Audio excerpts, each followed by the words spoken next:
Hello, everybody, and welcome back to another album review / reaction here on the channel. We're having technical difficulties, but as you can see, I am in a different location. I have the same gear for the most part, except I have a different microphone. I don't have my M box here, so I have it's different. It is different, but I did do lots of test recordings at my house before we came to the hospital with this setup, and everything was working okay. But this is the first time that Chris Parker and I are recording together since I have left home and gone through the process of my bone marrow transplant. So for those of you who are here because you're excited to hear the new Lights album with us, it was just released 2 days ago. We managed to both hold off and not hear this. I think Chris has heard a couple of the singles. We both together did a reaction to Damaged. I forget which it is. Mm-hmm. I think it's Damaged, yeah. Yeah, the big single that she released. So I've heard nothing else, and I think Chris has heard the other 2 songs that she's released kind of recently. Mm-hmm. If you are a fan of the channel, you've seen any of our other Lights videos before. You guys all know we love Lights. We've done many videos talking about her albums, including multiple of our top 12 albums of the year videos and / episodes of our podcasts. I should at least try to get those episodes of the podcast uploaded, like our top 12 albums of the year from Music Room, uploaded on the YouTube channel as I've got them somewhere. Something. Yeah, I've got them all as well. Okay, okay, good. But yeah, I've got them all. But anyway, we're huge fans of Lights. We are familiar with her entire catalog. We have done reactions of her albums here on the channel before. I believe Pep was the first one we did a full reaction to. Fantastic album. I think that was your favorite album of hers, right? Oh, good question. Pep's definitely up there. I think it might be. Mm-hmm. And I remember when we were listening to it, I was really fighting with myself over whether or not I liked it more than Little Machines, because I'm a huge fan of Little Machines, as I know you are as well. I also love Siberia. Honestly, I like all of her albums. I think Skin and Earth is her weakest album, but I still love some songs on there. But anyway... that's definitely the one I listen to the least. Yeah, for sure. I agree. Same thing with me. And I do, if I was going to just pick one at random to put on, it would probably be Pep, because that album has a large variety to it. I think all the songs are very fun. They're very catchy. It's very well produced. But we don't want to have a super long intro at the beginning of the video here, but I do just want to take a little bit of time. If you are new to the channel, I was diagnosed with cancer last January 2024. I went through the entire process of going through chemo and everything for about a year, and then I was told at the end of last year that I needed a transplant, a bone marrow transplant. So on April 28th, we came into the studio, and it was a week after that, so I believe it was May 4th. Oh no, Chris is gone again. Oh, yep. You're back. We are having technical difficulties, and we are on the Wi-Fi at the hotel that I'm currently staying in here, which is attached to the hospital. So I'm on the same hospital Wi-Fi that I have had before, and I only filmed 2 videos when I was in the hospital earlier a couple of weeks ago. One with Cody, my cousin Cody, and one myself. And the one I filmed with Cody, we actually might not ever release. Because it was just kind of a random thing, and it wasn't the best. Oh, you're nice and HD looking now. But anyway, the one I filmed of myself was a cancer update video, so that should be coming out at some point. Now that I've got my computer set up, I can edit it. But sorry, I'm not going to go through the whole cancer thing. I have many videos here on the channel where I've been discussing it, and I have an update video we're going to be doing. I'll do another update video soon, but I just want everybody watching this to know this is the first video we're recording post-transplant. My transplant was successfully, I assume, since I'm not dead, done a couple of weeks ago, about 2 weeks and 2 days ago, and I'm doing pretty good. I think that, 3 weeks ago. It doesn't matter, but several weeks ago, and I'm feeling pretty good. I just had to start taking steroids a couple of days ago, so that's helping a lot of things, but it's also making some things hard, like sleeping at night, very hard. But it's brought my appetite back. I've lost 60 pounds since I went into the hospital on March 28th. So in about a month, I lost 60 pounds. I lost my hair, but not my eyebrows, which is nice. My sister thinks that I look like Gru. Oh. Interesting. I don't know. I don't know Grew well enough, I guess. Yeah, she sent me a picture of me, and then that I sent her, just like a goofy picture, and then a picture of Gru right next to it, and I thought it was absolutely hilarious. So I wanted to point that out. But also, yeah, so everything's going all right. I'm not going to talk about that too much. If that is something you would be interested into looking into here on the channel, and this is your first time here learning about us, I have a whole cancer sort of area on the channel for that, if that's something you're interested in. If not, don't worry about it. If this is your first time here on the channel, we do lots of Metallica videos where we've been doing Beatles stuff a little bit more recently. We're taking a bit of a break from the channel. This is our first video we've done in about a month or so, because I haven't been able to record, but I'm feeling better again. I got my gear and everything set up here, so and also lights is too important to us to not do a reaction to it. With all that said, I think we can just get right into the album, Chris. Yes. Let's talk maybe just very briefly. I think the way that she promoted this album was very interesting, at least from what I saw. If anybody is interested, we can listen. We talked a little bit more about this in our reaction to just the song "Damaged," but she was going out of her way to be a little bit like mysterious about new music, new album and stuff on her Facebook pages, which is what I follow her through the most. But I assume it was a lot of the same stuff she does through like her X or Twitter or whatever, or her Instagram. I'm not sure how different it would have been anywhere else because all I saw was Facebook. But she was doing this very interesting, like, this is not me type stuff. And it was like, I couldn't tell if what she was doing was like real, if it was intentional, if it was intentionally like opaque or mysterious.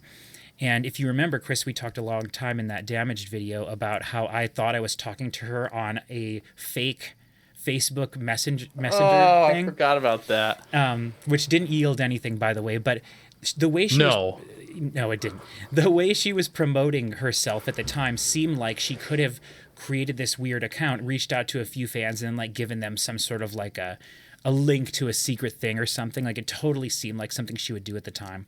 But nothing ever came of it, obviously. It was just a dude trying to scam me, which is hilarious.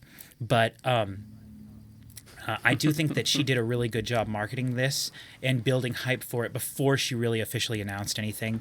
And then once she did announce things, she's been like releasing things slowly. I know I was telling you about this, Chris. She made a big deal about the fact that a couple of weeks ago she was going to release on Friday 2 singles on the same day. And I think those are the 2 songs you heard. And she was saying that she wanted people to go listen to them, the one that they liked the most, because she was saying that of those 2 songs, one was a bit more Little Machines inspired, which is the album that you and I both liked. It's a little bit more synth wavy, a little bit more electronic and less poppy, even though electronic music is pop music. But or pop music is electronic music nowadays, at least. And so she wanted people to listen to the 2 songs because one was a little bit more Little Machines inspired and one was a little bit more sort of modern music influenced. And she was curious which one would get more plays because people liked it more. And so she said overall, I believe this album is a little bit more Little Machines inspired, which to me means probably that it's a little bit more just her and maybe a less like record label production behind her and more just her. I do think most of her albums are just her and maybe the core group of people she has with her. But I think that means, at least to me, that means that we can expect it to be a little bit more down tempo, more chill. Yes, but I also think it specifically means more synths rather than like there was a shocking amount of guitar on Pep, I think. Yeah, guitar and regular drums as well. Oh, I have sort of sores and stuff in my mouth, and this burns the crap out of them. And it also tastes horrific. My taste is still a little off. Diet it's just, A&W? No, it's just regular A&W cream soda. Oh, well, that's your problem. No, I like A&W cream soda generally, but now when I'm eating stuff now, it could be the cream soda is anything. not bad. It could, I'm not a big fan of A&W root beer, but cream soda is usually good. But oh man, that's keep bad. Trying. Oh, It'll get there. I mean, I opened it. I got to drink it while we're watching. I do have water sitting off to the side, and that doesn't kill me when I drink it. Thank goodness. If I was allergic to water, that would be a bad side effect. Yeah, you'd be done for. Anyway, so that's really all I know about this. I believe you've heard those 2 songs. Could you like tell a difference when you were listening to them? That one was inspired by one and one kind of was more Little Machines-ish? Probably, but Probably? Okay. maybe not. It's been a long time. I don't remember. Sure. Okay. All right. Well, all that being said, let's just get into the album. We're trying something. Sorry. I'm Yes? not on your jam anymore. It says that it ended. It kind of kicks you out after a while. So let me copy. Let me send you the link again. I think as long as we're playing music somewhat regularly, it should. So Chris mentioned a jam. We're going to try this for the first time here on the channel. If I'm starting a jam, then I believe I can push play. He can join me. Which, did you join me? Mm-hmm. You did. I did. Or I think you did. Hold on. Let me get rid of this. I can see it. Okay, yes. So that means that we don't have to both sync up on our end. However, just in case this video has copyright things, I'm still going to count down when I hit play for everybody out there so you can listen with us. But it will help us on our end be more in sync. So this is the intro to A6, which means, do you know what it means, Chris? Album 6? Album 6, I believe, yes. Probably there might be something else. It also means like her tour is called like the Alive tour. It's a live, but it's Alive tour. Like she posted about that she was excited when she like came up with that it's the A tour, but it's the A live tour, so it's the Alive tour. Oh, I see. She was just excited about it when she came up with it. So anyway, this is A6, the intro track, which, by the way, I pointed out to Chris when we were starting, is explicit for whatever reason. So make me roll my eyes right there. But there's only two. Do you know? Oh, yeah, you don't know why yet, though. No, I have no Really clue. great. I have no clue. There's only 2 explicit songs on here. The first track, I'm not including the intro because what's she going to do in an intro? And then the Damage, which I remember her saying something. And then Surface Tension, which is track 4, which I believe is one of the songs that she released as one of those singles. Looks like the lengths of the song are all really nice. We've got almost a 5-minute song towards the end of the album. Everything else is over 3 minutes. That's really great. I love what I'm seeing. Overall album 13 is songs. 13 songs, 44 minutes, 57 seconds, so 45 minutes. That's great. Solid album. Last thing I want to mention is that I was a bit disappointed by the audio quality of Damage when I heard it. I remember on our reaction. Again, people can go watch that, but I remember thinking that it felt a little bit, it didn't feel as dynamic as I wanted it to. So we'll see what ends up happening here. All right, this is the intro in 3, 2, 1. Are you hearing it, Chris? Yep. All right, sweet. Every day you wake up to give music to people. Because this is your gift. Welcome to A6. Didn't hear anything. I heard that. I think there was a very distant F word right in the beginning. Yeah, it must have been at the beginning, probably. Okay, so this is Damage.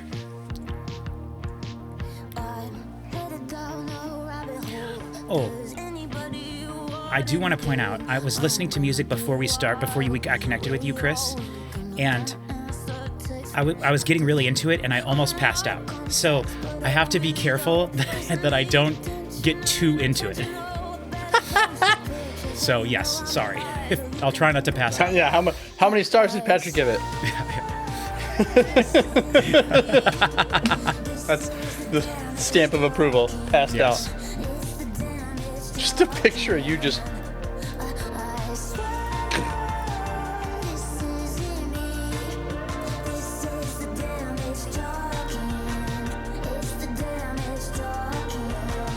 You still think that this is disappointing sonically? You do? Do you? It sounds really good to me right now. I will also say too, and I've talked about this in previous videos here on the channel, but I am currently listening to the output of my microphone, which is an old blue Nessie microphone. I noticed when comparing that it has less super low frequencies in it, the output, than just the output of my computer itself. So I'm gonna try to adjust for that in my head. Like, I'm not gonna complain about the lack of lows, but I do still hear lows. It sounds really good to me, honestly. It is chill though, but it does feel very much like something from Little Machines. Yes. Which I enjoy.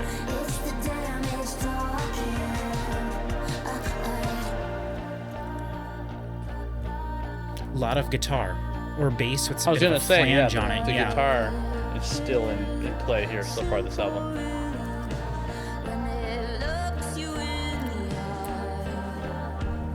I feel like she's not one, like somebody who, when she adds an instrument, she rarely removes it from the next thing she does. Yeah. She does like to build her songs.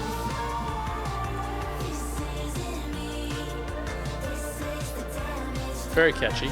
Those background vocals are very Little Machines. Mm-hmm. They're sort of a shouty, higher pitched. Yeah, very distant.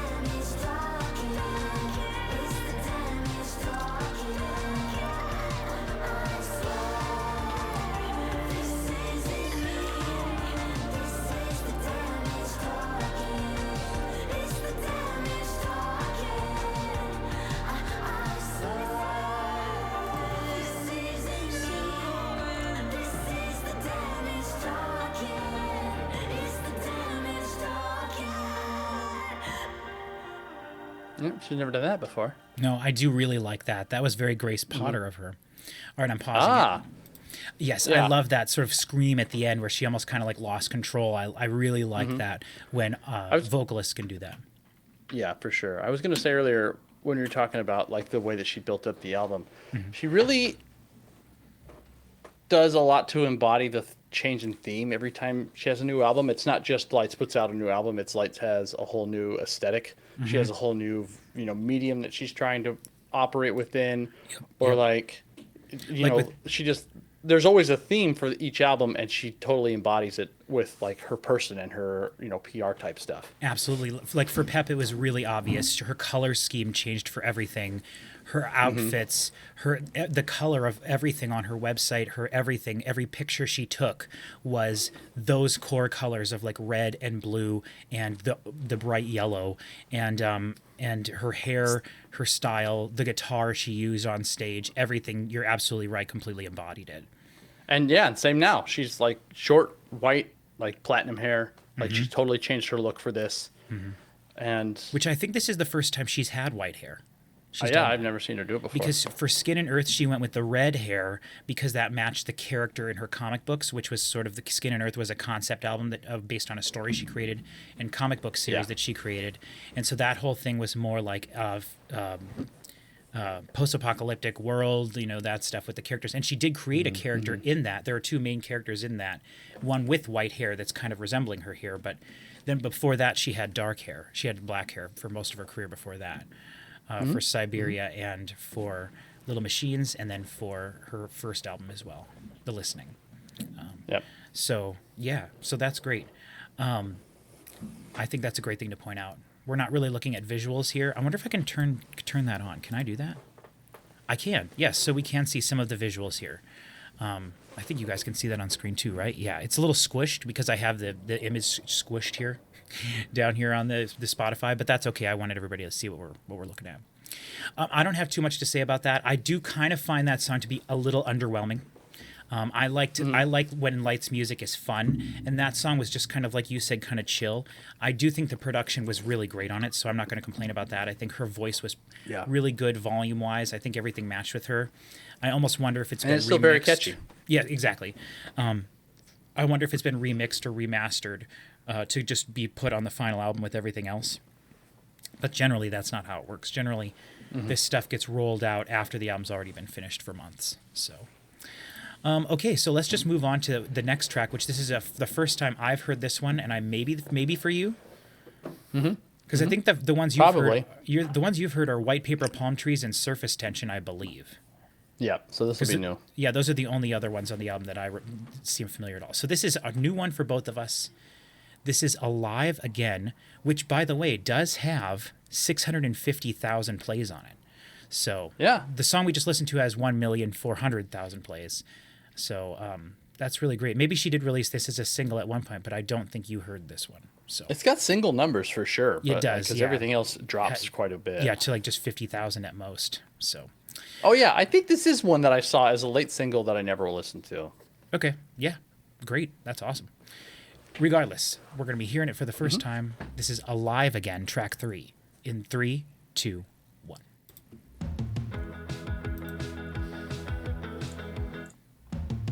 Oh, restarted. Don't know why. My fault. Oh, no, you're fine. Well, it didn't start when you hit start, because I think I manually paused it on mine last time, so. Fine. Dry drums. That same core guitar / bass thing in the middle. With the same tone. Yes.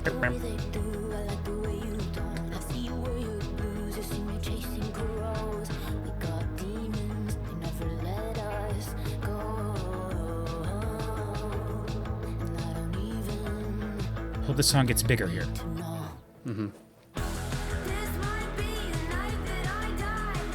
Oh, I think I may have heard this.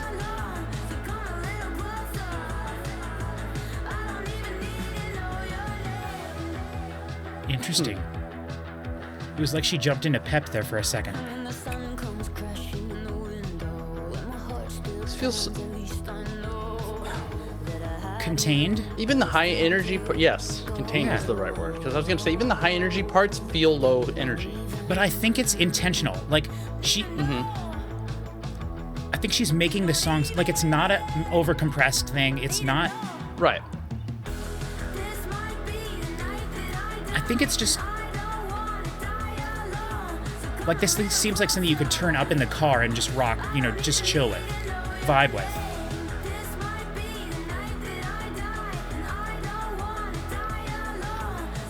This is weird. Weird chorus.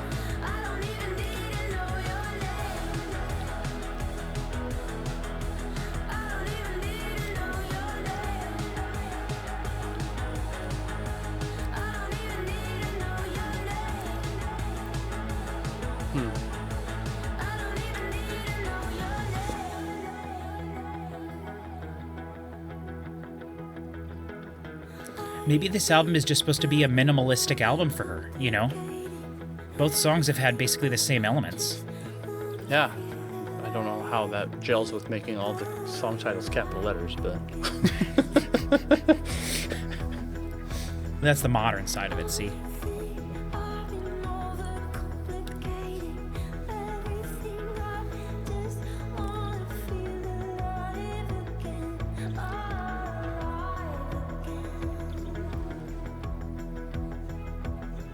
She must really enjoy playing the guitar while she's performing. Because she'll just be up there doing this the whole time, these first two songs. You know, just palm muting the whole time.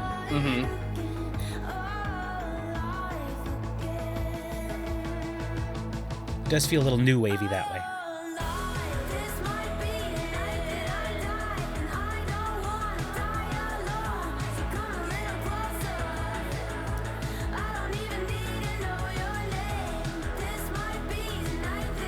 This is really interesting.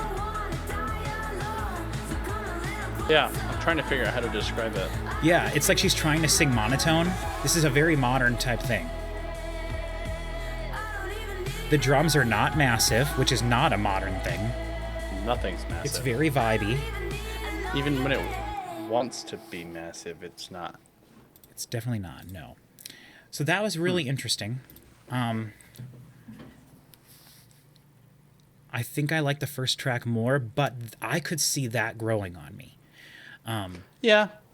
With Pep, it almost happened to me, whereas like the songs that I liked the least when we were listening to Pep ended up being my favorite songs on the album, and the ones that I go back to that I enjoy. So sometimes that happens with things. It's pretty rare, and it doesn't usually happen with Lights. But my favorite song from Pep was, which one? The Twist the Knife?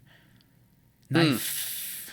The Taylor Swifty one. Yeah, the Taylor Swifty one, with the more guitar one. That's my favorite. I can't remember what it is. It's been a while since I listened to Pep, but had I been at home this last month or so, I would have been listening to all of her albums to like refresh everything. And I don't have any excuse because I have Spotify, so I could have been doing that. But you know, there's too much new stuff coming out.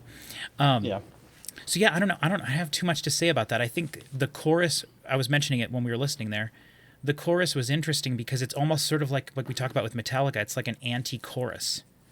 You know, it's like, it wasn't a sing-along chorus. It's just it's like almost like she was mad. I don't need to know your name. I don't need, like very monotone.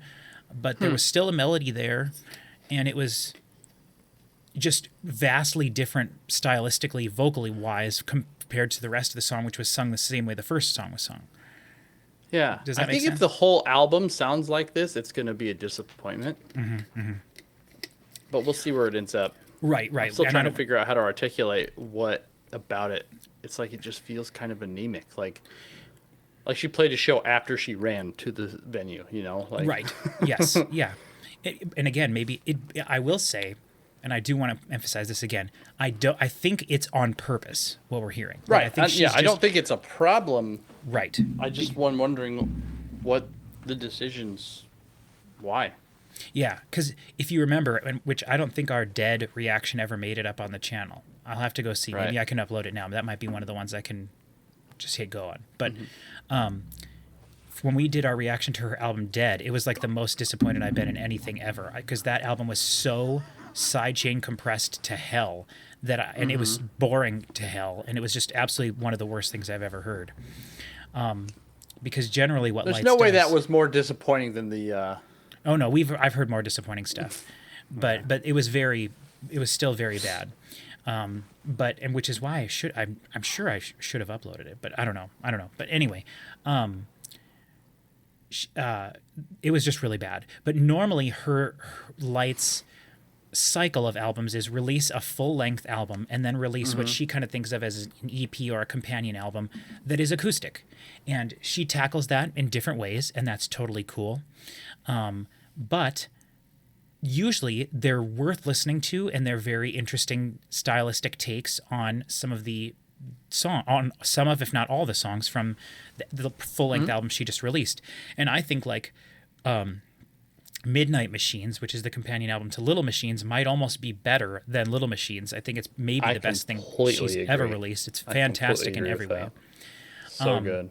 And on Siberia, acoustic is interesting. Skin and Bones is actually Skin and Earth, I think, is interesting. Too, where she went to different locations and recorded like the desert version and the rain version and the whatever. Yeah, version. true. That's interesting. Too. Dead really was just very, very forgettable. Yeah, well, it took songs from Pep, which was a peppy album, and made them into like you could listen to this while you're sleeping type of music. But like weird heavy electronic stuff, weirdly weird. So we'll see. Maybe she'll do a pull a Poppy and make a metal album of some of the songs from this one. Oh, I'd do anything.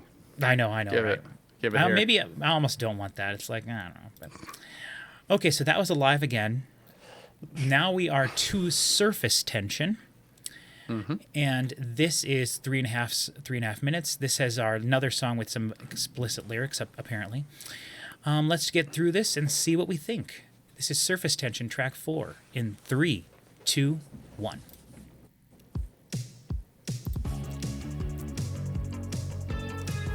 Interesting.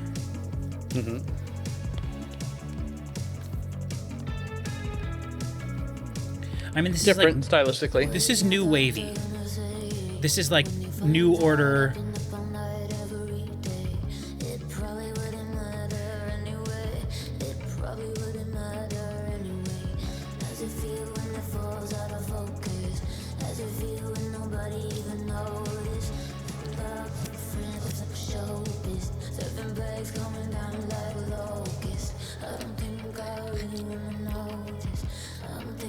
There's that yelling in the distance background.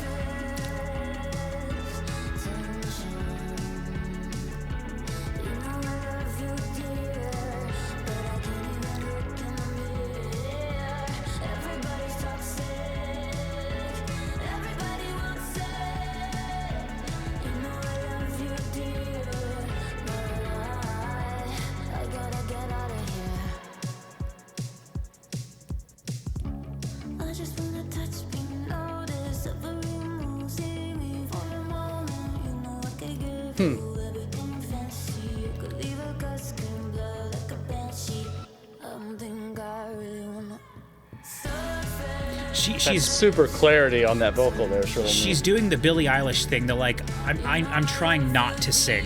I'm just gonna pretend that I'm sleeping while I'm singing. I'm gonna not do anything. I'm not gonna move my mouth. You know, she's doing that kind of thing here. Not here. This is full singing.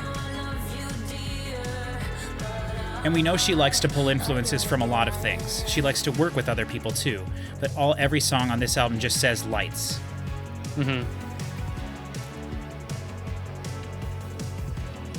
I feel like there's some really cool synths and things happening, and it's mixed in there nicely. Like, I don't really necessarily think anything's too low, but nothing is being featured like her vocals.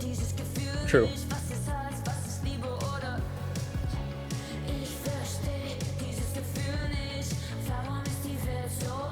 German? Yes.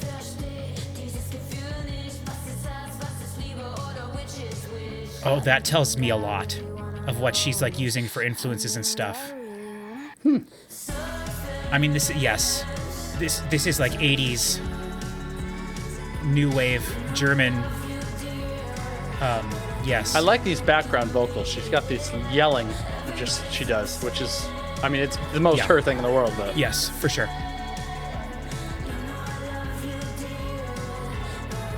I mean, this is like a gothic song. Can you... Everybody loves you, dear. You know. Yeah, this is very much...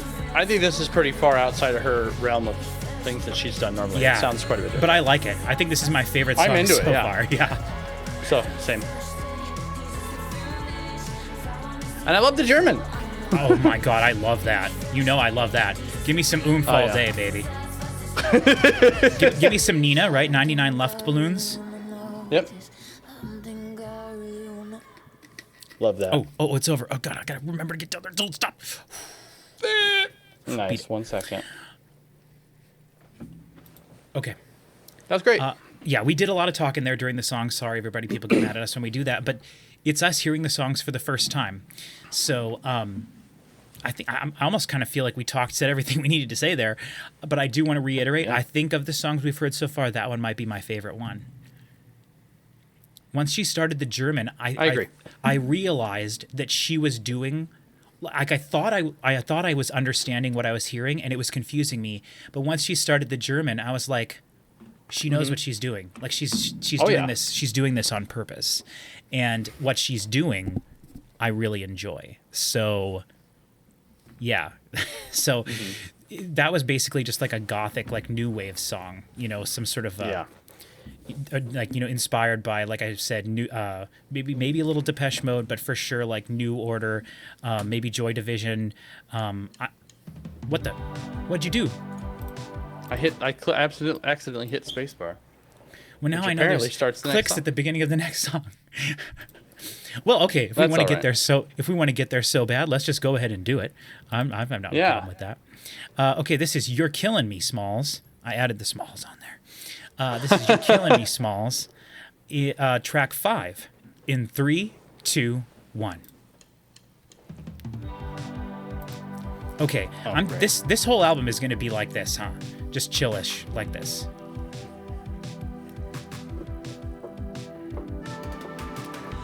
Yeah, I think that's going to be the Little Machines aspect of it. Yeah, but Little Machines was so dynamic. Yeah. I don't know. I just think this is very different. So.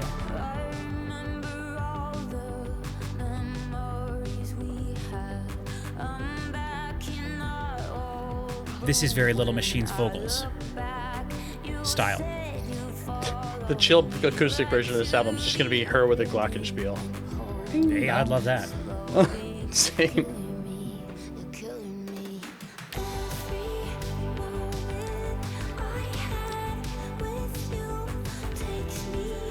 Interesting. This is different. Yeah. She's still making new music, not just more of the same music. Yeah, which is really fun. I'm really glad. Yeah. Maybe I haven't looked into this, but maybe she's touring like smaller venues with this. You know, more of a chill, like she could have a couch on stage and sit while doing a lot of this. You know what I mean? She ain't going to, and she'll mix songs from Pep and everything into her set, but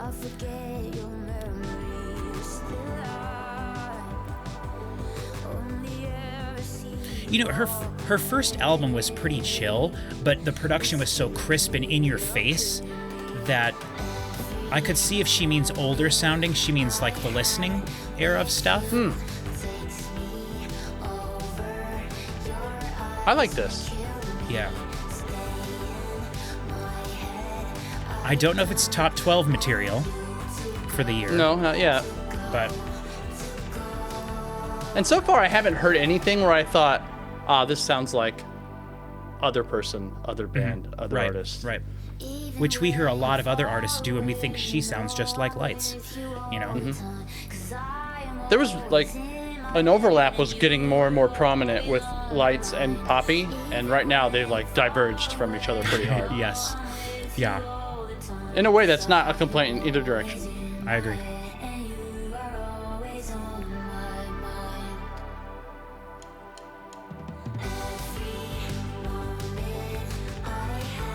Man, those toms are almost just a suggestion. Yeah.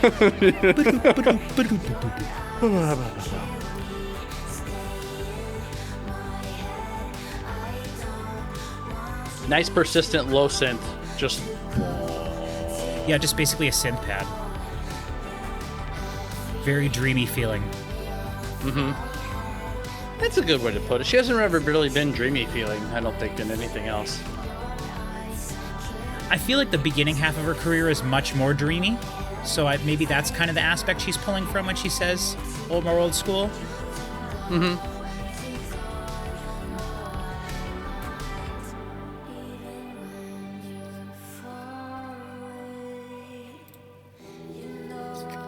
I would like a whole acoustic album where she or someone else is playing the piano and she's just singing with the piano.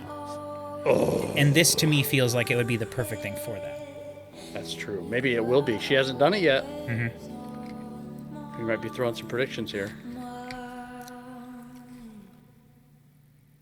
Yeah, that's great. Yeah. I love every time the song fades out, you can hear the terrible like room noise in my microphone just fade in. And I do have everything turned off right now. We've got fans, air conditioner, all sorts of stuff. Everything's turned off. It's just general room tone and this microphone. So Yeah.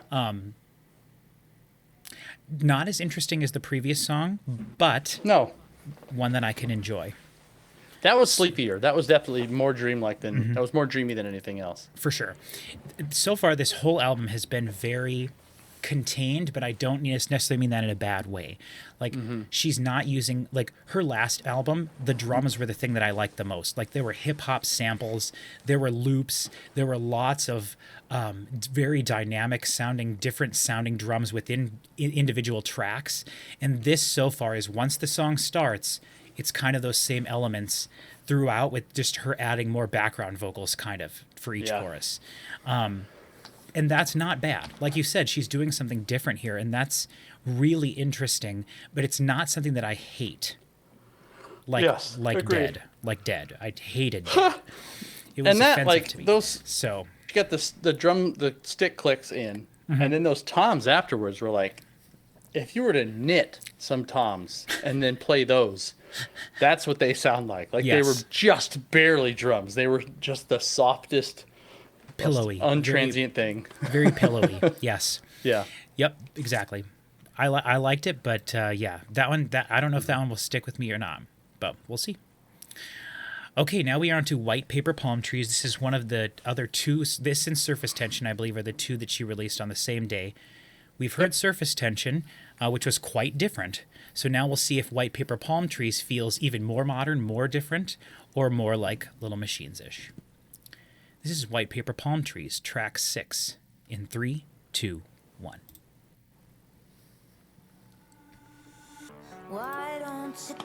She hasn't used that synth in a while.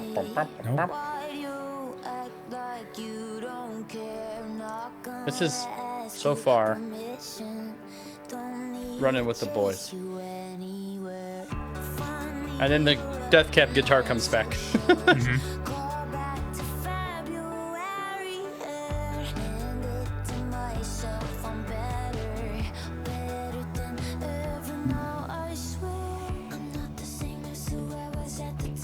Like it? This is from the listening.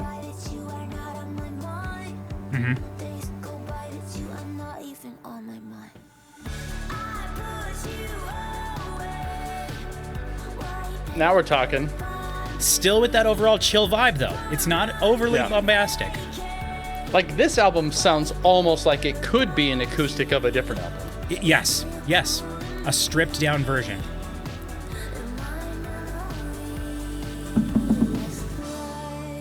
But it almost seems like that makes sense because Pep was so peppy.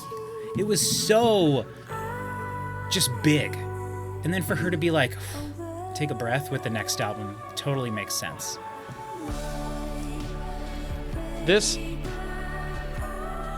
progression of chords through the white paper palm trees is just like something else, and I'm gonna figure it out.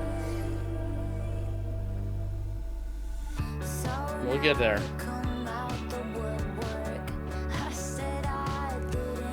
I like that none of the songs have felt too short, by the way. Yeah.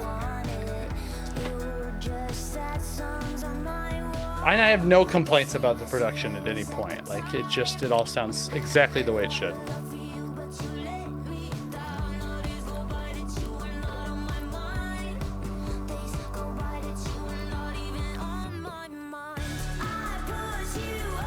This is a really weird dual chorus situation, though. Yeah. Well, it's got a big pre-chorus. Yeah. Oh, this is the pre-chorus? No, this is the chorus, isn't it? Well, see, wait, hold on. Okay. If we get past this.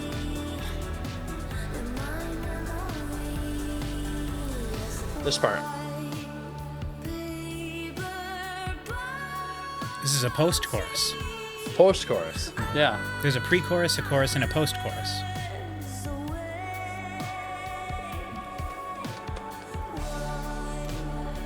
This could be a bridge, too. Love it. I like that she went up there more. Yep. That's exactly what I wanted.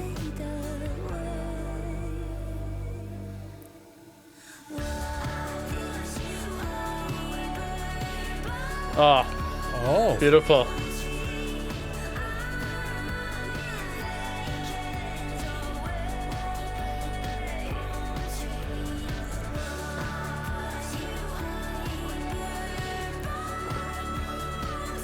Killing it. Oh, that's great.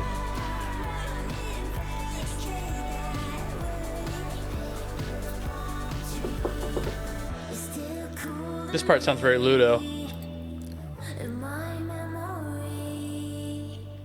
That's very Ludo, that little progression there. Very nice. That was that was really nice. I like that one. Probably my second or third favorite song on the album. The German one still I think is my favorite. Was that 4? That was Surface Tension, yeah. But I also, Surface So Tension. I think that one and this one on the single it's like the same yeah, days. what a fight. That would have been interesting for me to have partaken of that. I don't know what I would have done. Because Surface Tension is so different. This one is definitely more, like you said right away, more like the listening. And wow. Man, this is so interesting because now I'm like, what is everything else going to be? Now I'm Right. really excited for Piranha. Actually, the last 3 songs. Almost every song is around 3.5 minutes. And then the last 3 songs are 4 plus minutes. So what are those going to be like a little weird triptych at the end of the album? I'm hoping so. I hope it gets meandering. Yeah, I will say one thing that I'm a smidge disappointed with is that on Pep she did have that one song. The final song was very much like, what's that genre we like? I think you like it way more than me, but the like. Synthwave? Yeah, synthwave. Very more synthwave. Yeah. You know, and I thought she was going to lean into that a little bit more, but instead she's true. totally going chill vibes on this, which is interesting. I wasn't expecting that. But again, very cool. I like it. Okay, now we got Ghost Girl on First, which makes me think of a ghost playing baseball. Not sure if that's what she's talking about here. That's what I'm thinking But, too. you know, whatever. Maybe it's First Street. Who knows? We'll see what we can get from the lyrics. Something I have not even heard I hope a it's single one baseball. of. Pitch me the ball, ghost girl. Get to the whatever. Stop it. it. Sorry. Yeah. Okay. Track 7, Ghost Girl on First. In 3, 2, 1. So tell me, why are you shaking? It didn't need an introduction.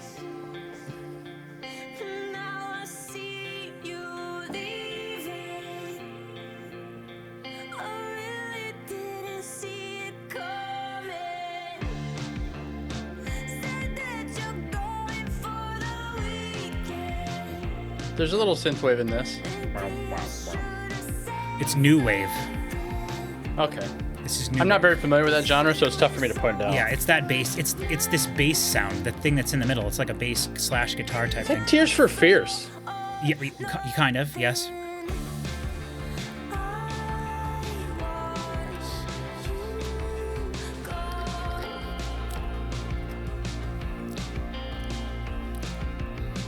A lot of guitar though too.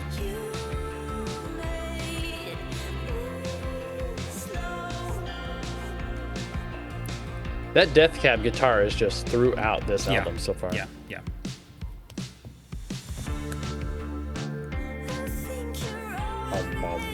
I think it's a bass with a flange on it, which is very Yeah. new wave, like Duran Duran, that style. Like I keep saying New Order, but New Order, that kind of stuff. I'm not super familiar with all that. I like all the stuff of it that I know, but.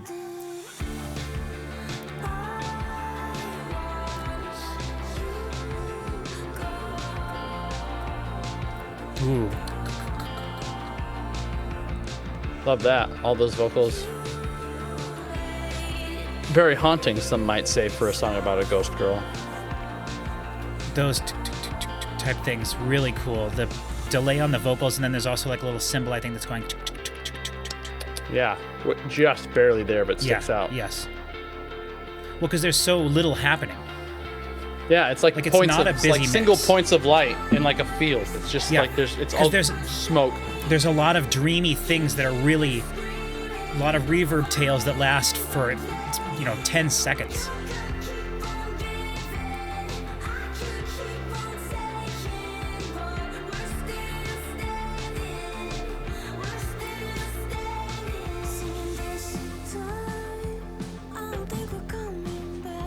I love how she can pull back the reverb. There's still reverb there, but be more intimate and close. That's a problem I have with music like this in general. That sleepy, far away, dreamy sound always on the vocals. Thank God she's using dry vocals at times. Yeah.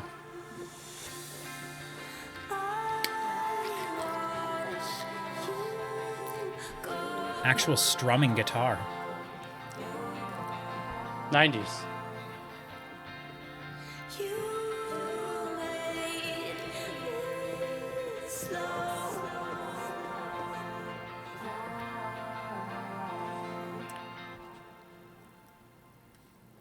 Interesting.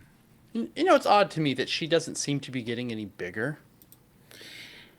It's like she's like her fan base and like listening numbers have sort of plateaued, and that she's just existing in her own space. Yeah. And that's kind of what artists do nowadays. I don't know, like, Yeah. yeah. I mean, the fact that she had I Yeah. think it's because she deserves to be bigger. Yeah, I mean, I definitely agree that. You and I both love her. I don't know. I wonder if part of it, I don't know if this is a terrible thing to say or not, but part of it is like she's Canadian.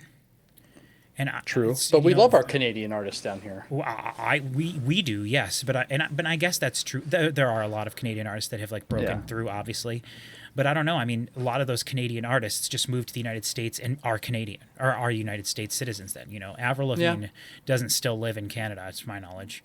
Fair. Nickelback is basically a U.S. American band at this point, so it's like, and I could be wrong about that. I don't know too much about those, but it seems like those big bands from Canada that we think of were sucked into the American record label she's machine. always stayed in Canada and always been Canadian first. Then that. Yeah, and she tours Canada I can all the see it. time, and then Yeah, I can she see it. tours the United. Like for her, touring the United States is obviously not as hard as someone from Europe or wherever, but like she's doing a U.S. tour.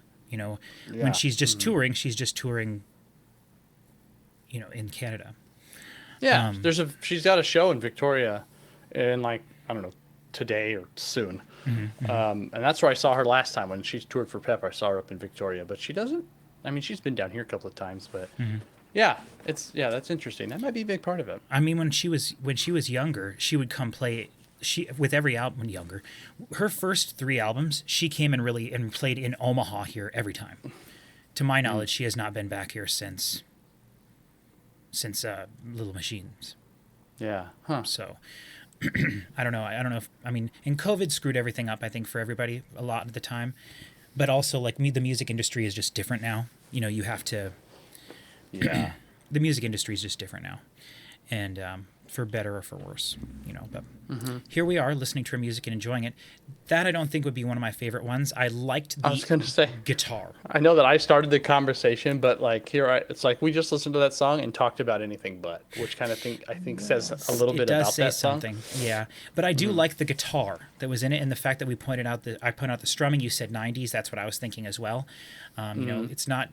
Music is in such an interesting point right now because the influences are being pulled from so many different things. Like I think we're still definitely in the 80s as the decade that things are pulling from, but also we're pulling from earlier things now with like some Motown influence in things and whatnot, and then also 90s influence is becoming a huge deal.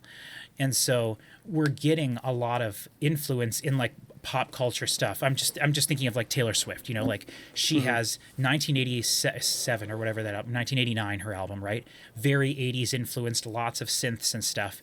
Then she does like Folklore and those other two. I haven't heard any of her albums since then, but like she did that. Now she's been doing more like stuff kind of more like this, where it's like a guitars and more a 90s influenced, as far as I understand. Lots more reverb, you know, a little bit more more like gloomy sounding stuff, I guess. Again, I'm not a Taylor Swift expert, but like just using her as an example. There's a lot of... I was going to say... Yeah, go ahead. I had a thought the other day of like, just something that like we could talk about on here at some point is just what like piece of production, like production element or effect or instrumentation type thing is the quintessential definition of 90s music in your mind. Because I feel like we could all have different answers. And I think that'd be really interesting. Yeah, that's a great idea. But and I could go number 8. Talk about that for a long time. Yes. Right, Number 8. exactly. Let's start. Don't open the can. Instead, we'll take it easy with track 8. Take it easy. In 3, 2, 1. Okay. That must have been like one song into the next kind of a thing. Yeah. Well, there was a long fade out at the end of that last one. I can hear you building the faces. I know you've been posting the signs. Learning from the best in the business. I push it to the back of my mind. I love the guitars here. Playing up kind of higher on the guitar. Oh yeah, I didn't even catch it.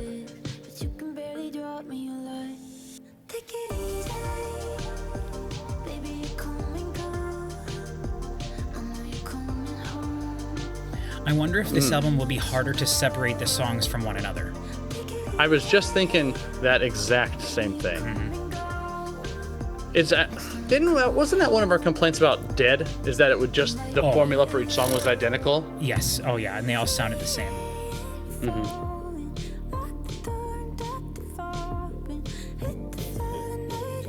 Cool synth in there.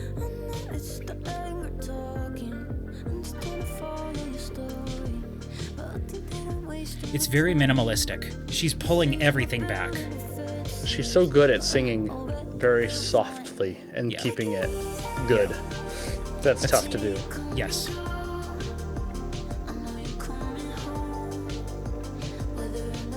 Effortless. Yeah. It sounds effortless. She can go from being very breathy to not breathy, which is a very hard thing to do. Some people can only do one or the other.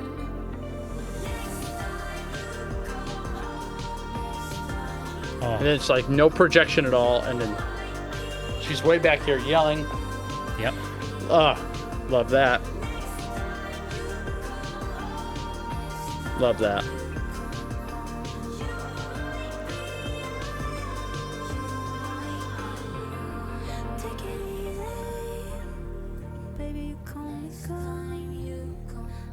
This has to be, I think you're nailing it with the second album version of this being a piano.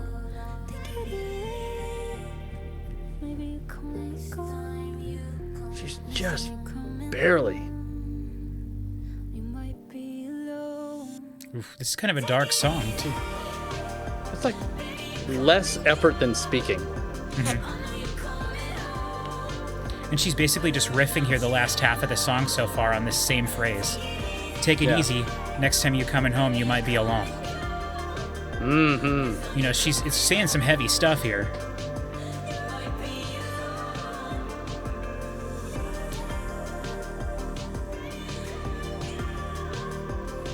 You know, I've got a thought Okay. once this is over. Yeah.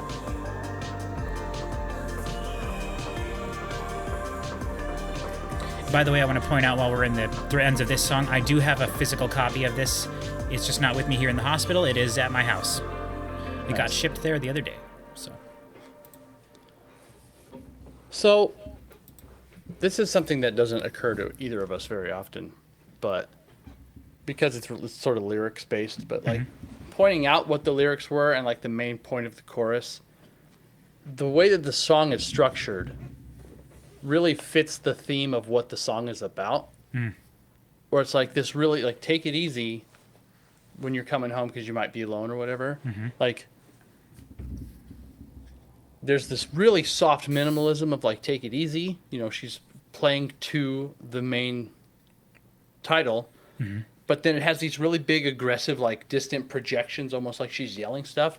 And to me, it's like the position that you're in sort of emotionally with that type of claim. Take it easy when you're coming home. You might be alone. It's like there's a softness, but there's also this anger involved. Like this is a very frustrating situation. And the song kind of reflects all of the different mindsets that I think are being portrayed in the lyrics, which is a nice whole package of a song. I think I would say that probably means that it's really well written. And if we were paying attention to the lyrics thus far, I wonder if we would have heard other things like that. You know, maybe where she's coming from with this album is a lot different place than where she was coming at. Like Pep was like an anthem. Like Pep as an album was like anthems, like here is who I am, here's who we are, we're fighting for on the side of the right. You know, this, you know, we're having fun. I'm comfortable with who I am. You know, you should be comfortable with who you are. Just do your thing. Don't hurt anybody and just be yourself. You know, we're proud of who we are, that kind of a thing. And this whole album so far seems to be much more like, okay, You know? we did that. Now what happens when you do Right. that for a little too long, you know? It's almost not, it's not nearly as like intensely dark as this, but I actually am it's making me think of Norah Jones's best album, which I don't remember the name of. Little Birds, something like that. I can picture the front of all of her albums, but never been a big Norah Jones fan, so. Yeah, I'm not really a fan of hers either overall, but I really like that album a lot. And this is reminding me of that. While Chris is gone, I'll show you guys. My aunt sent me this here in the hospital. I'm a big fan of Harry Potter. If you weren't aware, I work on 2 Harry Potter podcasts. Shout out to the people who are taking over for me now while I'm in the hospital here. But she sent me this, which is really cool. I haven't taken the tape off the front here. But this is a little golden Hogwarts, and it is a calendar. So it's got when I get closer, it's blurry, but September and then 10 here. So you take this piece off, and then it's got these like little squares in there that you take out and you rotate and you put in there what month it is, and then you rotate the dates. I don't necessarily see what the point of that is, unless I suppose you have it on your desk and you move it over one day at a time. But the rendering of Hogwarts is pretty cool. There's some like holes in there where you can see down into the courtyards and stuff, which is actually kind of neat. And I personally like that you can see on the front here. Again, you guys probably can't see it, but there's like this stairway up from the Great Lake down here. So just a cool thing. So just wanted to point that out. Also, I was going to point out, I've got here behind me, I don't have much stuff in the room here to decorate with behind me, but I did have the 3 things I chose to bring to the hospital. Winnie the Pooh. Chris is back, it's all done. While you were gone, right. Chris, I was going over the 3 things I brought with me to the hospital to keep me, to inspire me or whatever. So I've got Winnie the Pooh, my Winnie the Pooh, because I love Winnie the Pooh. We've never really talked about that, but Winnie the Pooh is like a childhood thing for me that means a lot. And I think the intro song to Winnie the Pooh is one of the greatest intro songs of all time.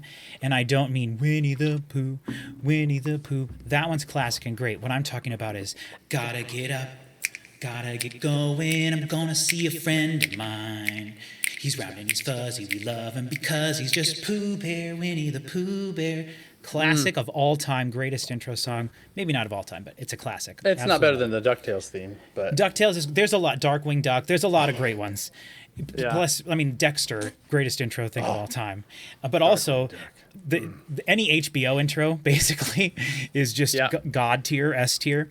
But speaking of God, I also brought Godzilla. So the reason I brought Winnie the Pooh, sorry, I had a great transition, I'm screwing it up.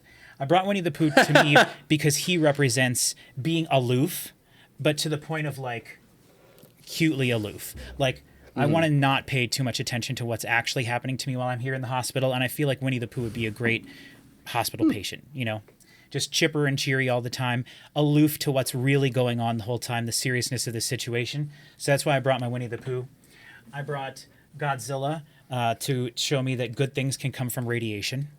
Although some would argue that originally, maybe the original Godzilla, the original radiation, not necessarily so good, especially for the people in Japan. But later on, when I think that's a nice way of interpreting that, though. Yeah, when this iteration of Godzilla came around in the 70s, my favorite iteration of Godzilla, when he was just goofy, which this is my like bread and butter of Godzilla. When we've got Godzilla versus Mechagodzilla, my favorite Godzilla movie, Godzilla versus Megalon. Then we've got Godzilla versus the Sea Monster, Godzilla versus. I mean, to me that's I forget what the era is called, but that's the Showa era or whatever. That's the golden era of Godzilla. Although I do like the modern ones too. And I still have not seen Godzilla -1 because that's the movie that gave me cancer and then gave me the transplant when I didn't choose to see it in the theater. So I'm going to probably go on Suruga-ya and buy the actual Japanese $40 special deluxe edition in its own box with 4 discs. You know, I'm going to buy the full ass thing. I'll just have to make sure it has subtitles on it. But I'm going to buy the actual full thing. And then when we get home, one of the first things I'll do is sit with my wonderful, enormous HD TV, watch it in 4K on my TV. But anyway, then I also brought, I can't reach it from over there, but I also brought my Dementor from Harry Potter, and that's to just remind me not to get too depressed.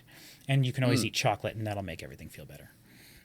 Though I'm not a big fan of chocolate. Great. I'd rather eat meat, but, you know, give me meat or chocolate or whatever. That's funny. I love them both, but... I know. I'm always, you know, to me, people are always like ready for dessert. I'm like, no, I'd rather have another burger. Give me a burger, macaroni salad. Give me some whatever, anything that's meaty. I want that stuff. But, you know, sometimes your mouth hurts and dessert's the best thing for you.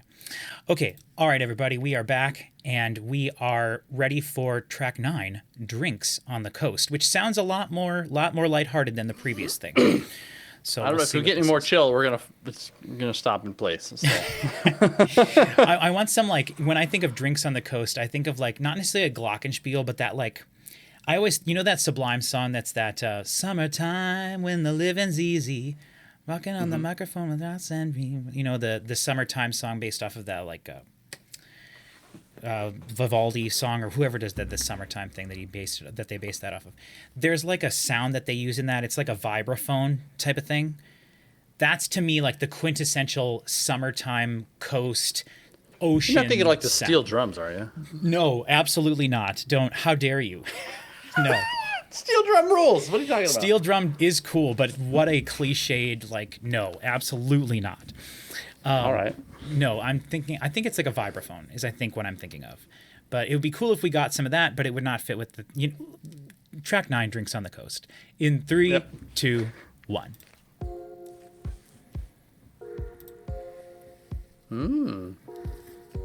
I might have to turn the video off. I'll have to censor this.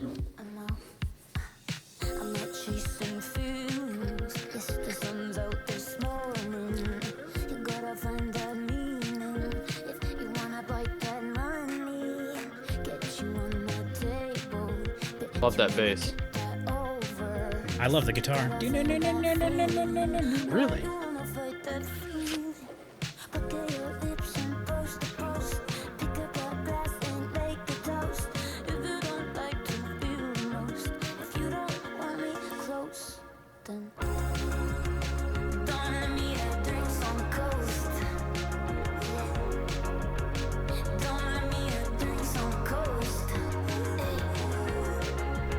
I think that guitar with that very specific guitar tone is a part of what's keeping the album from getting super dynamic. Yes. Also, there's just nothing big. The only thing wide is the overall reverb on everything. Yeah.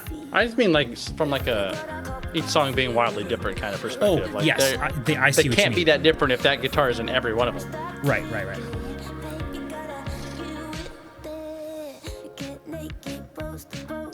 It's a funny little pre-chorus here.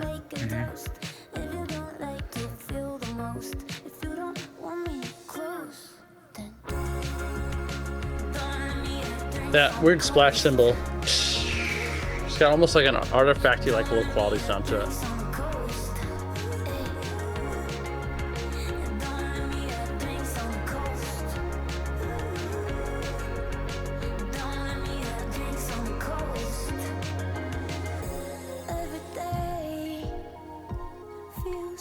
It's like a heartbeat sounding kick.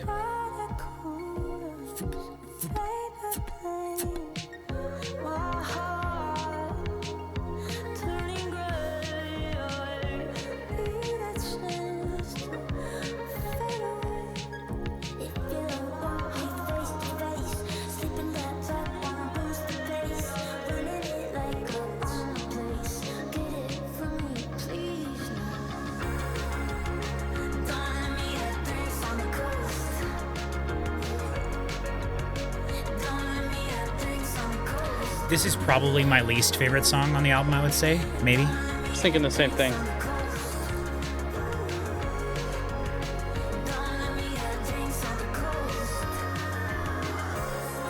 I wonder what she's saying. She's saying, "Don't let me have drinks on the coast." That's what I'm hearing too. You know, and she's saying, like, before the pre-chorus is like, if you don't want me close, don't let me have drinks on the coast. Okay, she's saying, or something bad's gonna happen, or I'll just be really... Well, the next song is called Clingy, I think, right? Don't let me have drinks on coast, or I'm gonna be really clingy. So, like, it almost feels like this is like a breakup album or something, but it's like the pre-breakup album. So, I don't know. Yeah, that was... I don't know. That was kind of disjointed in the different way, like the pre-chorus was like kind of like a weird stilted sort of thing, and then it would do the thing where it's like wham, like the same thing that keeps happening over and over, and I don't know, that one didn't do a whole lot for me. Yeah, that one was, I think, probably my least favorite one. Okay, let's just go right on to Clingy, which I'm already on. So everybody watching this, and Chris, it's too small for you to see, but the video that we've got going right now, this looks quite a bit peppier than what we were just watching. So let's see what we got here. This is Clingy. Now, this one does also have over 100,000 plays. So this might have been a single released at some point as well, maybe just the other day or something. This is Clingy, track 10, in 3, 2, 1.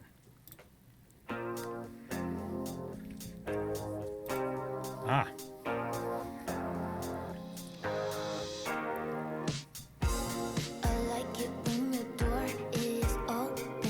Wow. Those hi-hats are very different for this album. Yeah.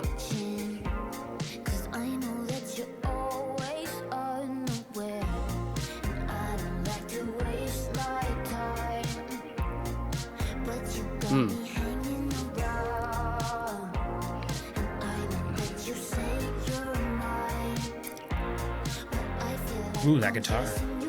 Yeah, just coming in. Pep. Love it. This is great. 2 different songs. Oh!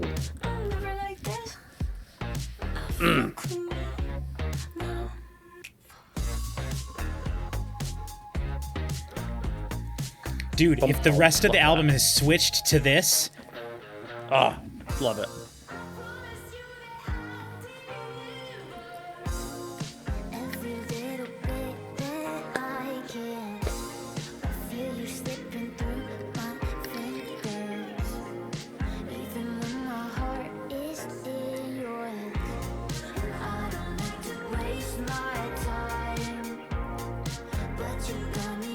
Right at the bridge is going to be interesting.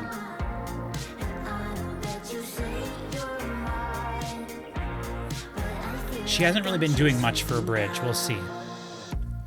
I feel clingy. I'm never like This is very different. This is pep. Yeah. It's like two different songs. Yeah. you got me feeling clingy. Love that guitar there. Oh, yeah. I feel clingy. This is like the song that I like the most off of Pep. I forget which one it is, but with the knife. Oh, I was thinking Give Me the Money, but that's my favorite. Okay, okay. Sorry. Okay, okay is the name of the song. Everywhere you say, Also a very dark song. closer to me. I want to every hour of the day. It's not enough that you might want me. I'm hanging on to every word you say. Come a little closer to me. I want you every hour of the day. I feel clingy. I'm never like this. I feel clingy now. You got me feeling clingy. I'm never like this. I feel clingy now.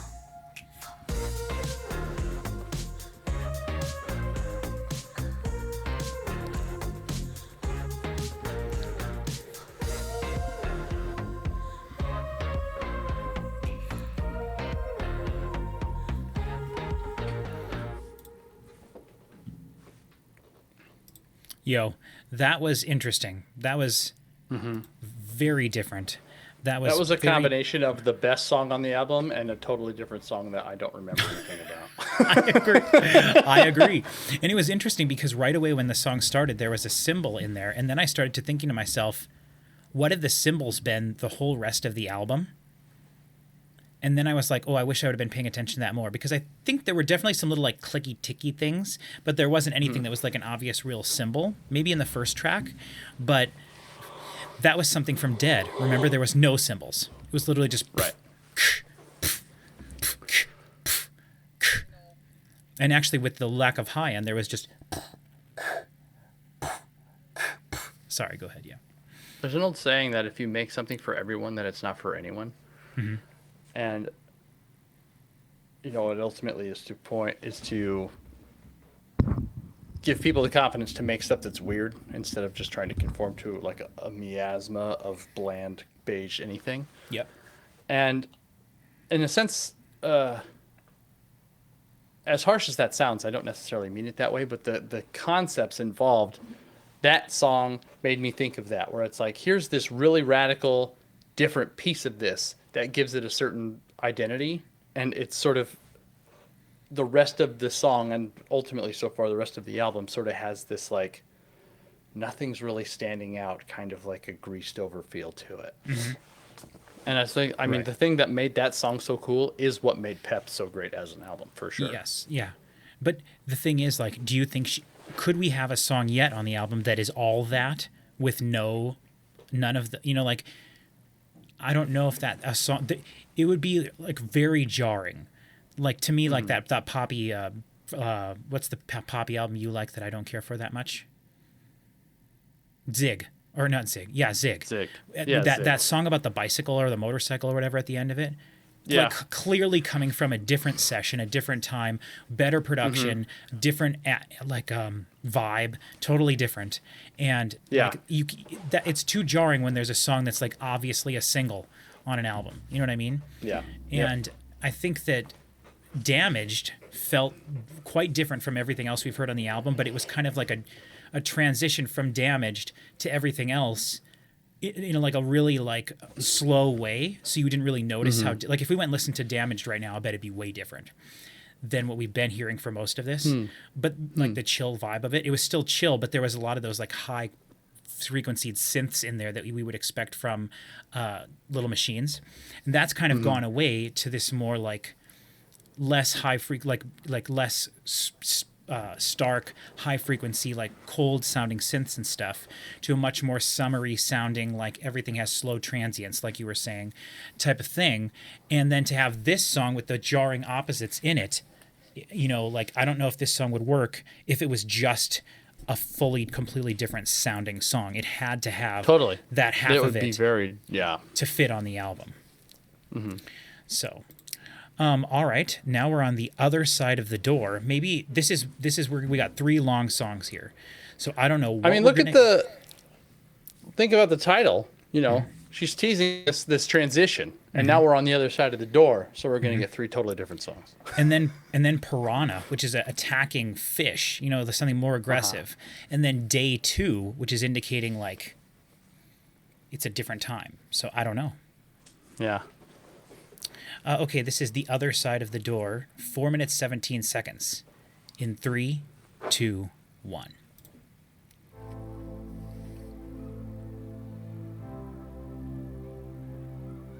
Ooh, I like the children in the back. Fairy Birthday Massacre.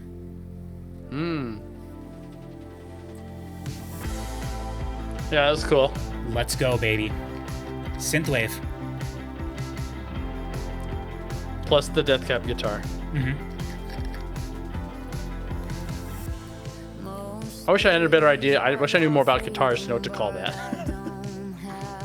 Clean guitar with a flange on it. Still chill, though.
She's singing about a lot of, from I understand, a lot of dark stuff here. You know? Good. Yeah, I'll keep that in mind on later listens.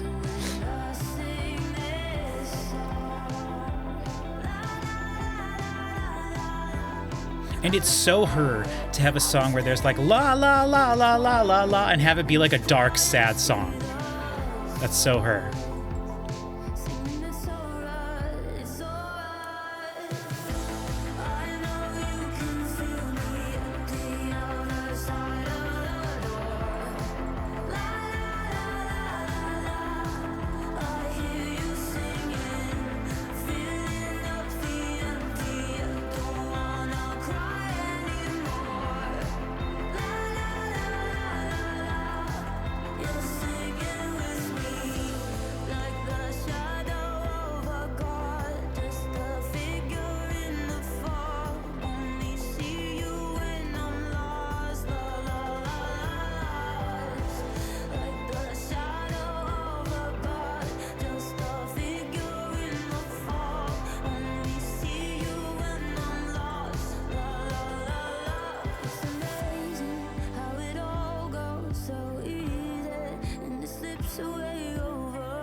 Every chorus has more backing vocals. The first one had none. Second one had just doubles, and then third one now has more harmony vocals.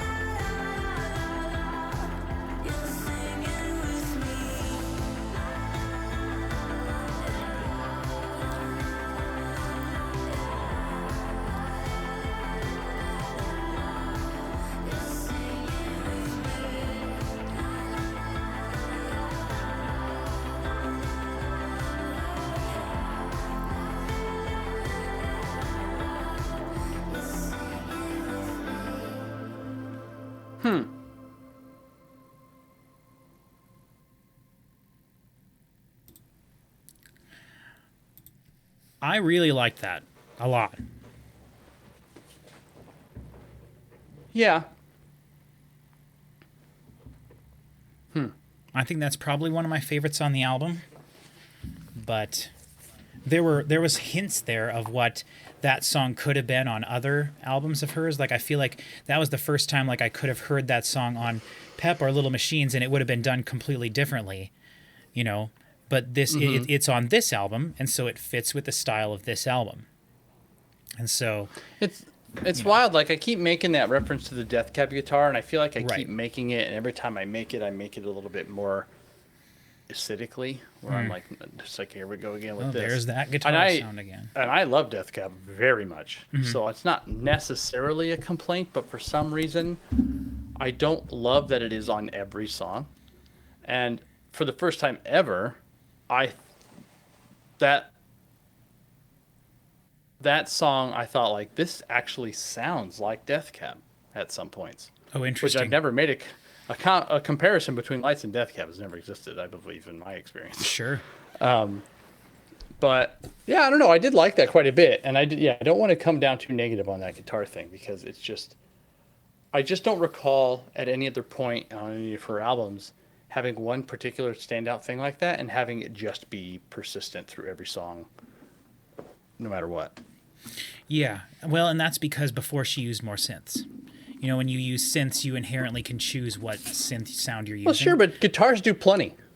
You know, Right. But this to me would be a very easy album for her to perform live. Mm-hmm. You know, you got your guitar player, you've got your bass. Well, you might even need a bass player. You've got your keyboard player who plays some synth pads and stuff. You got her probably playing some guitar as well, and then you've got the drummer. Boom, you're done. You've got the whole album. You can perform everything you just heard there. You know, it's a minimalistic album. She put restrictions on every song on this album. Like every song on this album so far that we've heard, and I'm assuming the next two as well, fits into the confines that the box that she wanted this album to be.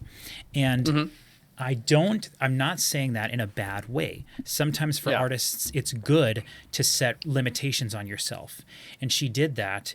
And I think overall, I like this. Well, I'm not sure. limitations are always the mother of creativity. Like you can't, it's so hard to do anything when it's just, you just can do whatever. Right. You have to set parameters for yourself. Yeah, maybe parameters is better than limitations. I think limitations works. It does in this case, for sure, yes. Yeah. Yeah. Let's keep going. I did like that song a lot, though. I like the fact that the intro, you know, a lot of the songs, the reason they're longer than a lot of pop songs nowadays, but like there's no point in the songs other than the intro is there something happening when she's basically not singing. Like there's no lead melody parts on any of the instruments or anything at all, which is something she did do a lot in her earlier stuff. And on Pep too, there are like cool guitar parts and things where that's like the part of the song that you're focusing on, and then the vocals come back in. This whole album has just been vocals, other than the intro. So, and that song had like a nice 30 to 40 second long intro, which was nice. That's why it was a little longer. All right, this is Piranha in 3, 2, 1. Almost 5 minutes, this song. Yep.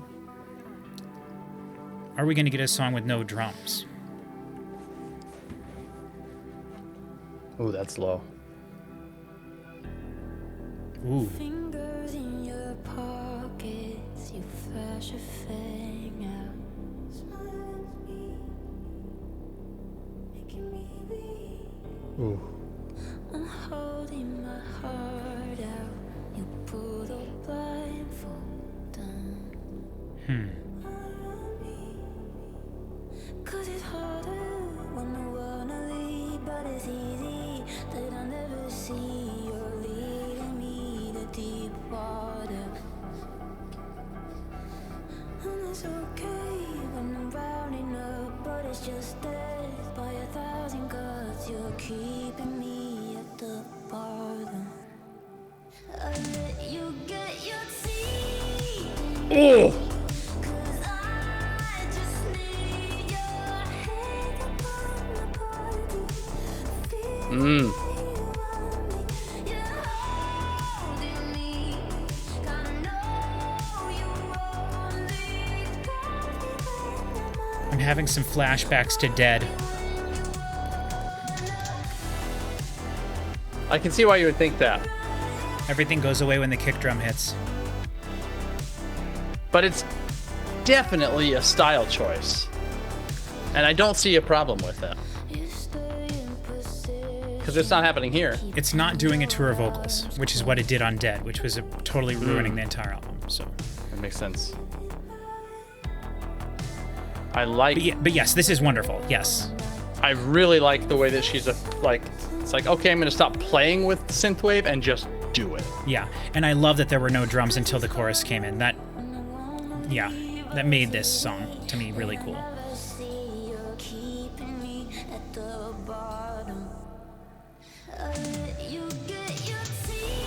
And the 80s electric drums. Yeah. But it's still not going too much.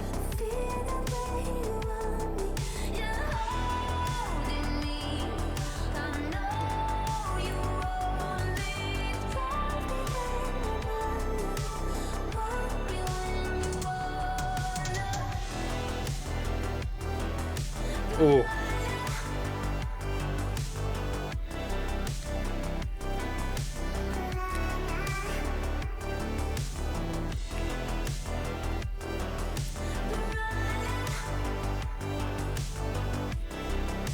Ooh, man. Now what's she gonna do?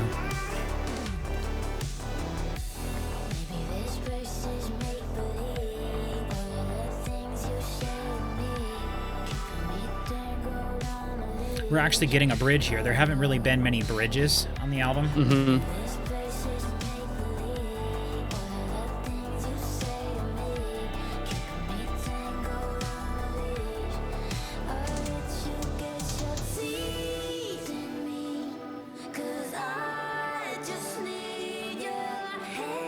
Will this song fade out? Yes. It could.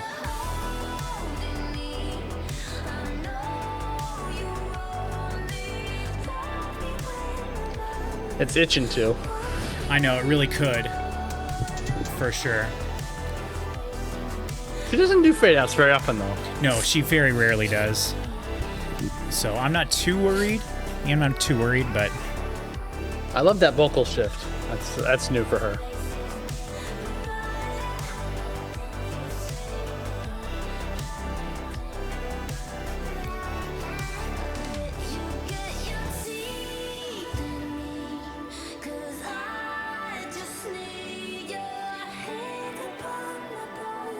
this is like a breakup album, really. I mean, the stuff she was saying at the beginning, that first verse.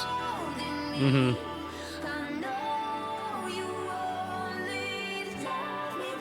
Now I'm thinking definitely no fade out. Yeah, for sure.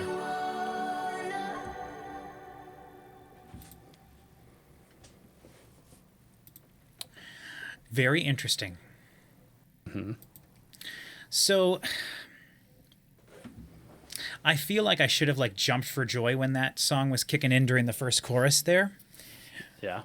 But instead I wasn't, because I'm like, okay, we can do the big synths and stuff here.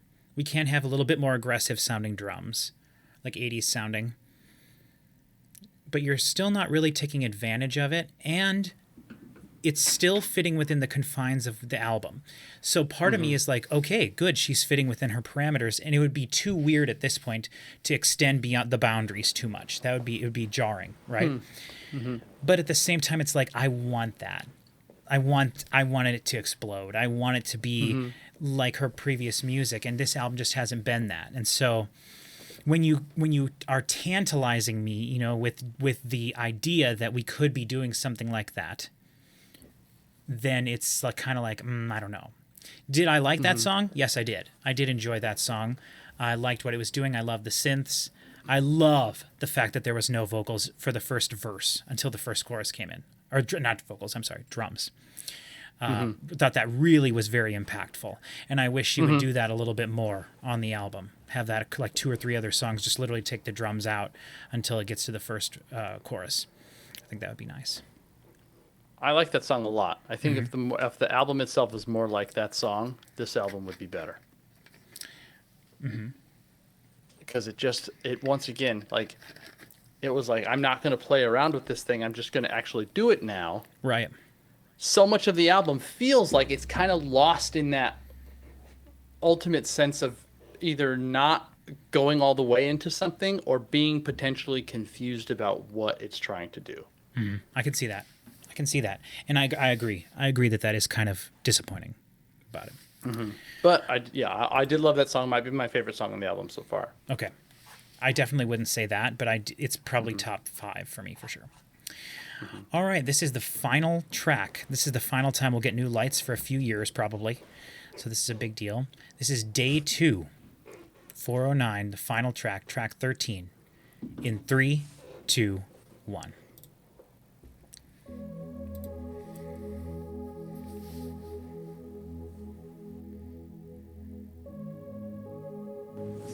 I love that right away. Yeah.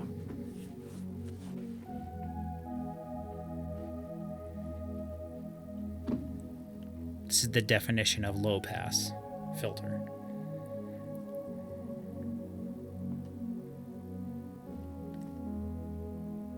Love that. How to Sleep When You're on Fire comes to mind.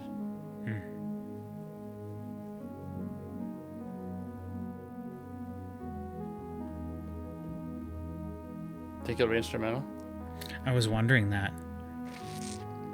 I don't think so. I think It's got a melodic repetition in this. I think maybe it'll have a vocal.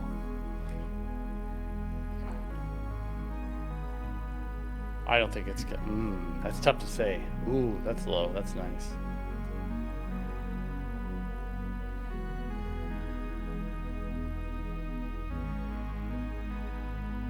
I almost don't want it to have vocals now. I know, right? But then wouldn't it be disappointing? Because it's like, well, dang, I loved this.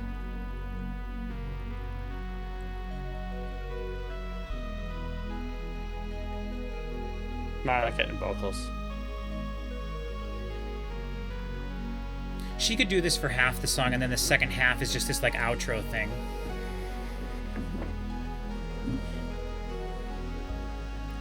I do like this a lot, though. Yeah, me too. Yeah. It's like, well, why don't... You got me.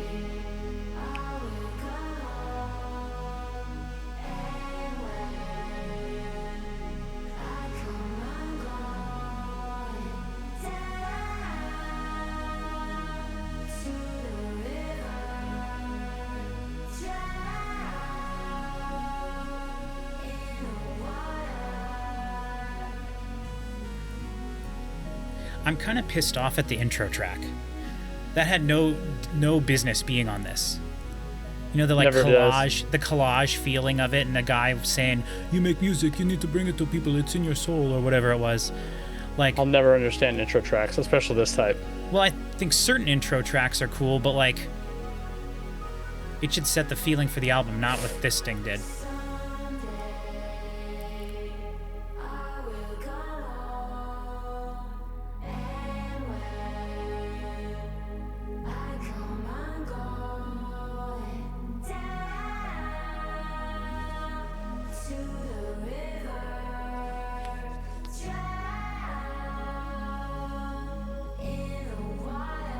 This is interesting what she's saying. Everything she's saying here has like religious tones to it. Was she? I couldn't tell. Let's see if she does it one more time.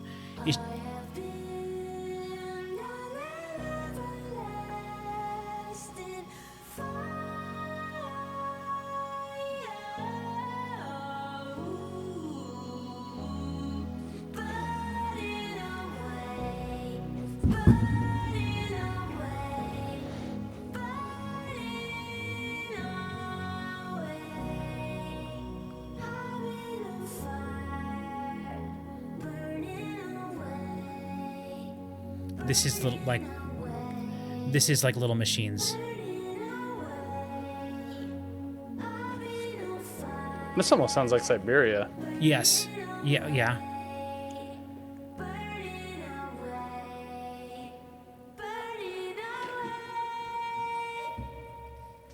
Very That part interesting. there, if you read the lyrics, I think that makes sense. Someday I will come home, and when I come, I'm going down to the river, drown in the water. I'm sorry. It went to then- the went to a birthday massacre. That's pretty Get funny. off me. Yeah, get me. And then the second half of the song, I have been on an everlasting fire, burning away. And so I think it's like... You do see the lyrics. Well, how do you see the lyrics? There's a little microphone button symbol next to the volume on the bottom right. Okay, so someday. Okay, that answered one of my questions. Yeah. So I think it's more about finally putting out the fire. And it's interesting that I mentioned the How to Sleep When You're on Fire thing that she did like 200 years ago. Mm-hmm. That's just like a 30-minute unobstructed instrumental track. Because it's like, once again, being on fire. It's the same, interestingly, like conceptually, it's the same sort of thing to it. Mm-hmm. See, and it's always so interesting, too, because like I couldn't tell if she was saying someday, which I thought is what she was saying. But then the second time I thought, to me, it sounded like she was saying Sunday. I will come home, and that was interesting to me because generally when you're listening to music and they're like, I'm coming home, I'm going down to the river, down to the water. What are you talking about doing? You're talking about coming home to God, to going to the river to get baptized.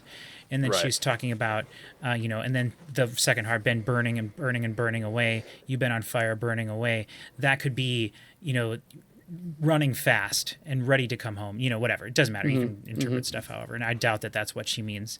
But if it did say Sunday, then that's what I would definitely say that would be about. But yeah, because she specifically mentioned on her last album that her religion is laying naked by the poolside. So I just thought that was kind of an interesting thing here. Because this is definitely more of a introspective type of like... Yeah. Dark. I mean, there's a lot of implications of like having relationship troubles on this, and that doesn't mean that she's having relationship troubles. You can write a song about anything. I could write a song about being in love, which would be a total fabrication, and totally made up. So like, you know what I mean. Yeah. And so like, that's really interesting. I'm gonna put on Damage again just to see how like jarring it is now after listening to the rest of the album. Not too bad. The drums are still pretty contained. Oh, that's not fun enough for me. Oh. There we go. Yeah, sorry.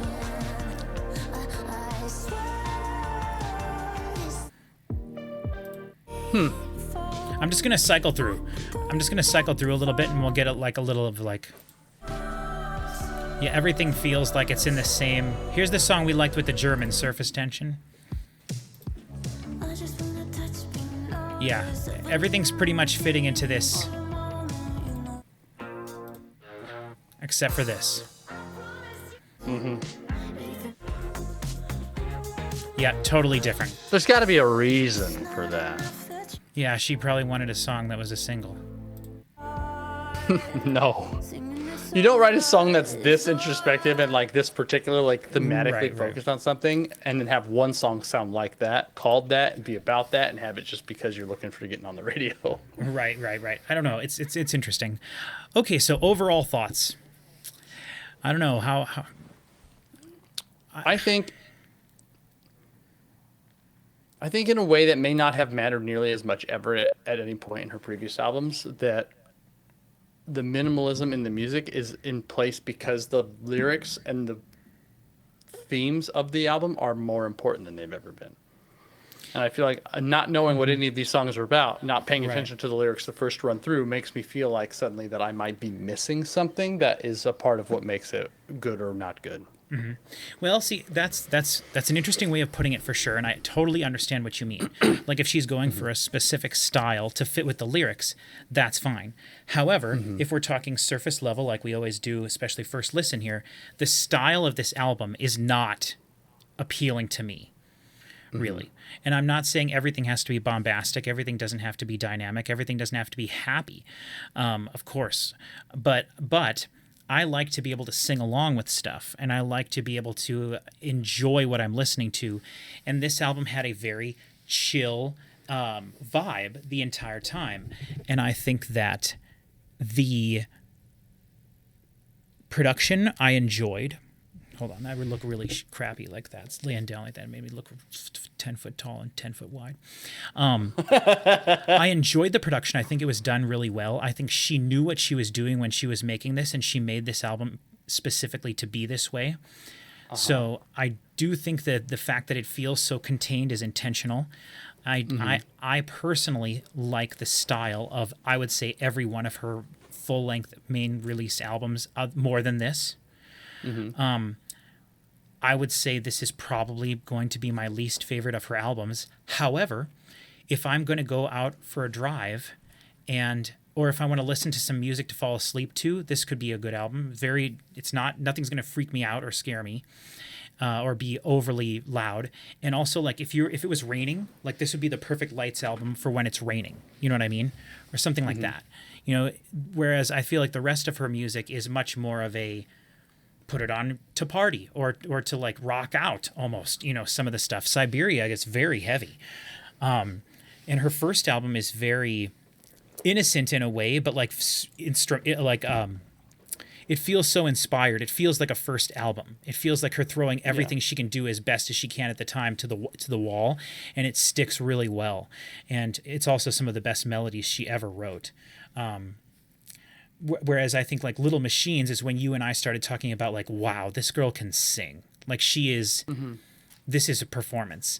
And then on Skin and Earth, it felt much more scaled back than Little Machines. It felt much more minimalistic like this, but on like a hip hop side of things almost. And the production wasn't as good, we thought, and that was because it was produced by someone else. And we also, I've posited at the time when we were listening to that album that I feel like she was splitting her attention between Skin and Earth. If I said Skin and Bones, I mean Skin and Earth. Skin and Earth. She was splitting her attention between the music and the lyrics and the comic book she was writing at the same time, which she wrote the comic book and did all the artwork for. And then she brought it all back around on Pep, which is a whole unique album for her that does have little bits of everything on it, but is overall very peppy, very happy sounding, very intense, but still keeping that sort of hip hop vibe. The drums are fantastic on that. This is completely different and more like Dead, but thank goodness done well.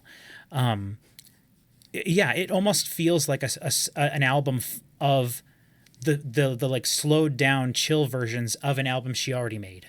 I think we said that earlier, kind of, or something like that. And it feels like that. This feels like the second album that was released and not the first one version. Yeah. It's interesting. The credits list Lights as the main artist and producer, and then Lights, Poxleitner, Bocan as the composer, but then Brody Tavares as the lyricist. And I don't know what to do with that title, that credit, and having someone else be listed as a lyricist specifically. That's interesting. Yeah, I'm not really sure what to make of that, because I doubt that she's not writing her own lyrics. Like, what would be the point of anything? But yeah, I don't know. I don't. This is probably going to be an album that grows on me. Initial listen, I think it could. I agree. Initial listen has it very contained, very subdued, very, within its own lane. It doesn't change a lot, and I think it's trying to do something different than be music focused. So, getting into more of the lyrics and like just sort of figuring out what it's about and why it's the way that it is, I think we'll do a lot more to probably elevate ultimately for me by the end of the year. I don't know if it's going on top 12. I can't really make a determination on that. As of right now, if I had to pick that, it would be not on the top 12. But like I said,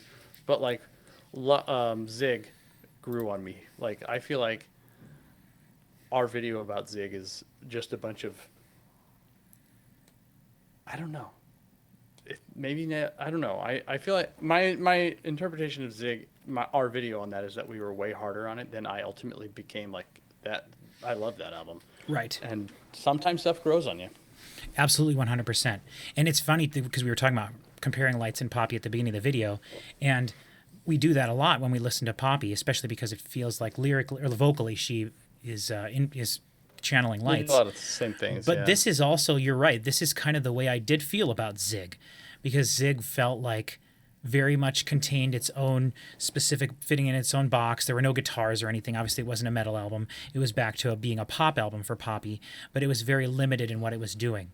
I did want to read this. I found this on just a quick scan on her Instagram. This is the day that she announced this album.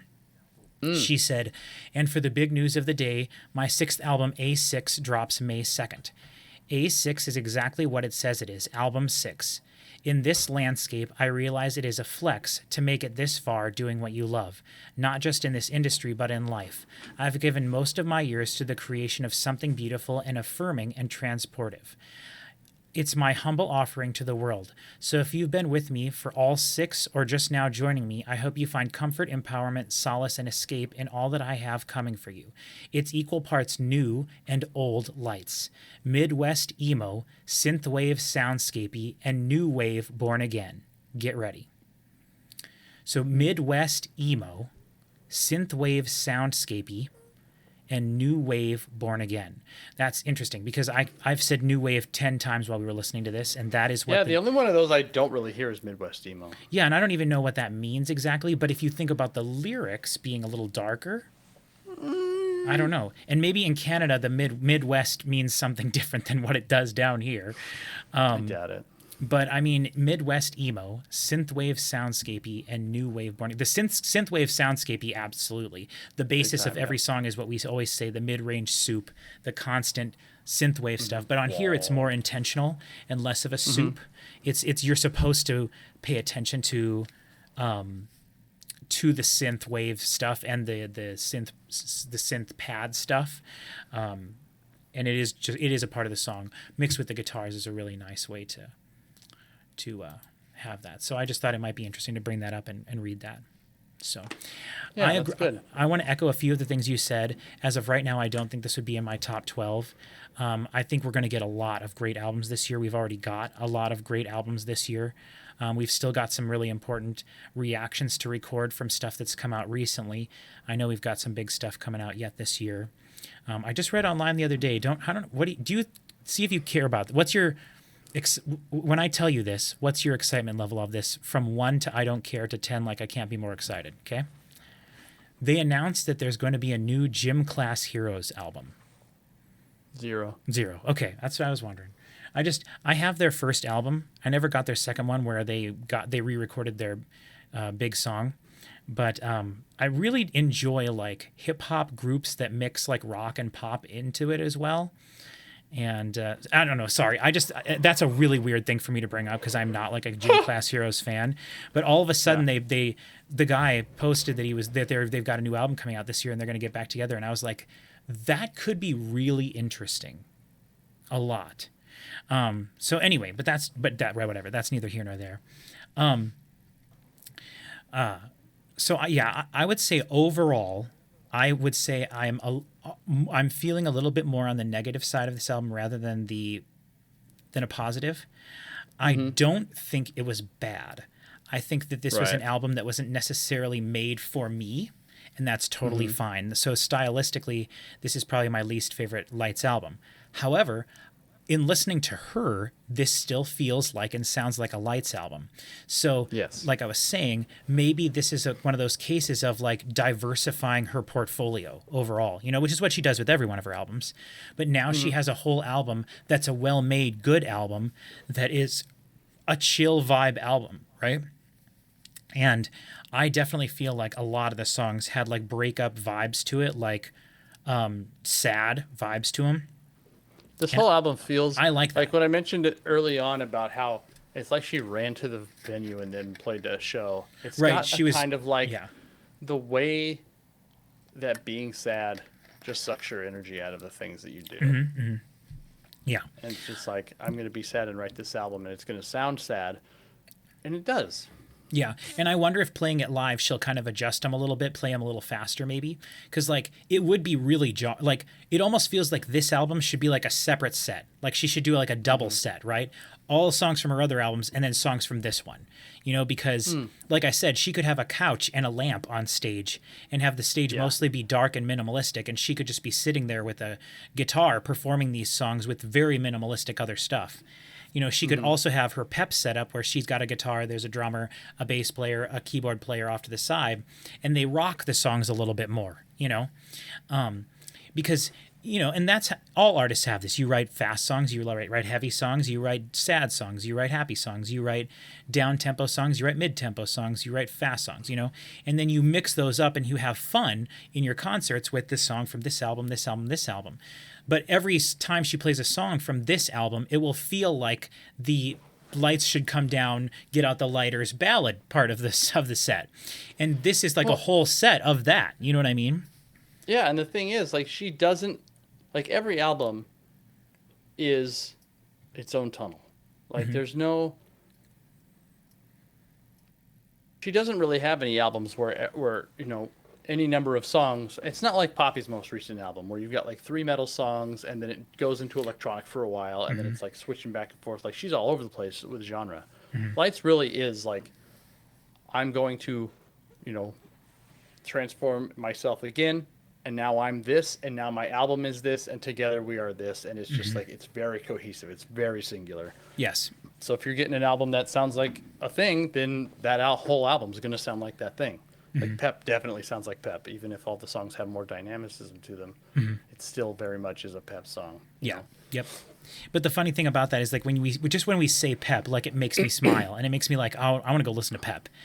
This won't necessarily make me think that, but it's a more contemplative album. It's a more like, I'll probably have to be in the mood to listen to this one. Whereas if I'm just like in a hurry and I need to grab a great album to listen to on the way out, Pep would be the album of hers I would probably reach for. I wouldn't necessarily reach for Siberia because Siberia is very intense and it's very different sounding sonically wise. Little Machines I feel like is her masterpiece album. Like if we had to only pick one of her albums to save and give to the alien race, I would choose Little Machines because I feel like pick Pep. I feel like it means something as well as being just well written and well performed, whereas to me Pep is more like surface level, more experimentation, and I like how fun it is, but it doesn't have that like deeper meaning to it, and maybe it does, and I'm sure it does have it. Well, that's the thing is like you're not missing. I think we can both agree you're not missing out on anything in Pep. Oh, you're not no. paying attention to the lyrics, and that's like for sure. this album, it feels like it's a third of the album's. Yes, whatever. Much more important than it has in the past, and it's interesting for you to look it up and say that she had someone else mainly write or co-write or whatever the lyrics. So. It just says the name and lyricist as far as on Spotify, the Spotify screen. Right. And it could be, who knows? Yeah. And maybe because it always says like, it always says like main composer first, and that composing includes the lyrics as well. Yeah, so, exactly. Yeah. So, and that might just be on one of the songs had like, when I get my CD, I'll have to see what it says in the lyric booklet of the booklet of the CD as well. But all right, I think that's all we need to make this video. Thank you very much, Chris, for joining me. Thank you, everybody, for watching. This is the first video, like I said at the beginning, we've done since I've been in the hospital, and I think it went really well. You were HD the whole time, Chris, for me. So your video has been really great. Your audio has been fine the whole time. This is actually the best, probably, quality video we'll record. So the mess that this was right up to the very, very beginning of recording was like, is this even going to work? And then we started, and it was flawless the whole time. Who would have thought? I need to go to we need to have public Wi-Fi when we're using when we're recording videos more often. So all right, thank you everybody for joining us. We're not going to extend this outro more than it needs to be. Let us know how you feel about this album. If Lights ever happens to see this, just know we love you. You're great. Not everything you've done is great because Dead was real crappy. But other than that, this is a really interesting and fun album, and I look forward to seeing what other people online think about this. I'll have to look. I just typed in Lights A6 to find that Instagram post, and I was seeing like reviews of the album popping up, and people were like, Lights goes in a more vibey direction. Lights this, just in the few little things I was reading. So it'll be interesting to see what other people think of this album as well. But it's not bad. It's not necessarily for me, but that doesn't mean that it's bad. But I think that this definitely could grow on me, like you said as well. Do you have any other final words for Lights? Nope. No? Okay. All right. Thank you, everybody, for watching, and we will see you all next time. Okay. So we are recording. This is something fun I can add at maybe at the end of the Lights video. We've been staying here in the hospital, and we've been, doing different foods, trying different things. And we had this horrendous. Dad bought me this Jones soda here. It's non-alcoholic Jones cream soda. It's just Jones cane sugar soda, flavor cream soda, in this little can with the little guy there. And I tried one, and this is absolutely terrible. So I'm going to make Dad try one and see what he thinks. It was difficult to open, yes. Oh, it hit me. Got my face. Okay.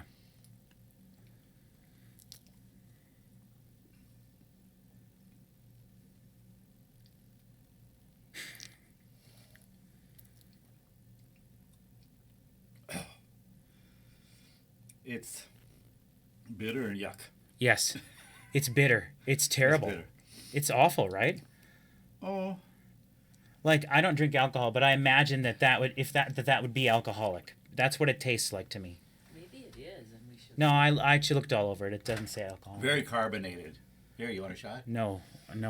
It's terrible. So anyway, I just wanted to... Don't recommend it. Yeah, we need... Nope. Don't recommend the Jones cream soda. I know. I had a classmate named Eric Jones when I was in college, and he loved to drink the Jones sodas. But man, can't recommend that one. So take it from us. No on the Jones cream soda. What do you think, Mom? I get the cream out of Yeah, it. you can get cream. You get cream. It is bitter. I'm not big on cream soda normally. I just think it has a terrible aftertaste. Yeah. Yeah. Yeah. Okay, bye, everybody. Bye. Bye.